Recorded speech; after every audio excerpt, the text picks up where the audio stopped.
কোন কারণে আমার এই রক্ত পিচ্ছিল পথে, মানুষের এই গালি গালাজ অপমান অপদস্থের পথে আসা লাগবে?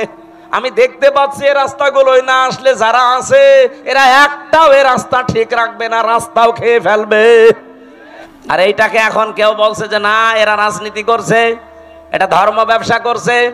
আমারটা যদি ধর্ম ব্যবসা হয় আপনারটা কি?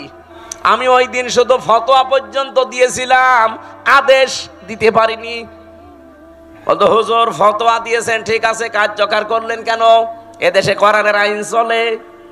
আমি বললাম যাদেরকে যে ভালো কাজে বাংলাদেশে আদেশ নেই, অনুরোধ আছে। একদল আবার বলবে হুজুর আপনি আমাদেরকে খোঁচা দিলেন। তাহলে চাঁদাবাজি যারা করে এখানে যে যদি বলে ভাই না এ কাজ ভালো না, আস্তাগফিরুল্লাহ, ও বলবে রাখেন আপনার আস্তাগফিরুল্লাহ, টাকা দেন। আপনি তো আদেশ করতে জীবনেও পারেন না, আপনি তো অনুরোধ করেন চলো ভাই সলিমুদ্দিন নামাজ পড়তে যায়। এটা কি আদেশ না অনুরোধ? ইসলামের কোন কাজ অনুরোধ আছে? নেই। সব কাজ ডু ইট, এটা কর, এইরকম আদেশ।